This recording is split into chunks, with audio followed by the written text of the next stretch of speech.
Pop goes the diesel. City of Truro's visit made Duck very proud of being Great Western.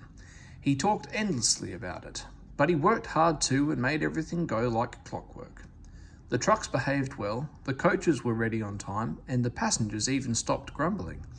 But the engines didn't like having to bustle about. There are two ways of doing this, Duck told them, the Great Western way or the wrong way. I'm Great Western, and don't we know it, they groaned. They were glad when a visitor came. The visitor purred smoothly towards them. The fat controller climbed down. Here is Diesel, he said. I've agreed to give him a trial. He needs to learn. Please teach him, Duck. Good morning, purred Diesel in an oily voice. Pleased to meet you, Duck. Is that James and Henry and Gordon too? I am delighted to meet such famous engines, and he purred towards them. The silly engines were flattered. He has very good manners, they murmured. We are pleased to have him in our yard.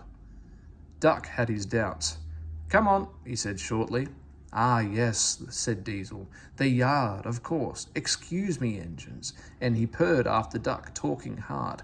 Your worthy fat Sir Topham Hatt to you, ordered Duck. Diesel looked hurt. Your worthy Sir Topham Hatt thinks I need to learn. He is mistaken. We Diesels don't need to learn. We know everything. We come to a yard and improve it. We are revolutionary. Oh, said Duck, if you're revo-thingamy, perhaps you would collect my trucks while I fetch Gordon's coaches. Diesel, delighted to show off, purred away. With much banging and clashing, he collected a row of trucks. Duck left Gordon's coaches in the station and came back. Diesel was now trying to take some trucks from a siding nearby. They were old and empty. Clearly, they had not been touched for a long time. Their brakes would not come off properly. Diesel found them hard to move. Pull, push, backwards, forwards. The trucks groaned. We can't, we won't. Duck watched the operation with interest. Diesel lost patience. Grrr, he roared and gave a great heave. The trucks jerked forward. They screamed. We can't, we won't. Some of their brakes broke, and the gear hanging down bumped on the rails and sleepers. We can't, we won't, Their trailing brakes caught in the points and locked themselves solid. Grrr, roared Diesel. A rusty coupling broke, and he shot forward suddenly by himself. Ho, ho, ho, chuckled Duck. Diesel recovered and tried to push the trucks back, but they wouldn't move, and he had to give up. Duck ran quietly round to where the other trucks all stood in line.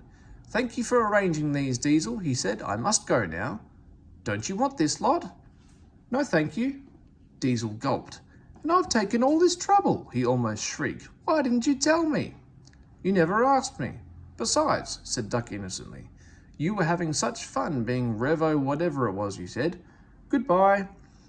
Diesel had to help the workmen clear the mess. He hated it. All the trucks and coaches were laughing. Presently he heard them sing. Their song grew louder and louder, and soon it echoed through the yard. Trucks are waiting in the yard, tackling them with easel. Show the world what I can do, gaily boast the Diesel. In and out he creeps about like a big black weasel. When he pulls the wrong trucks out, pop goes the Diesel. Grrr, he scowled and, scuttling away, sulked in the shed.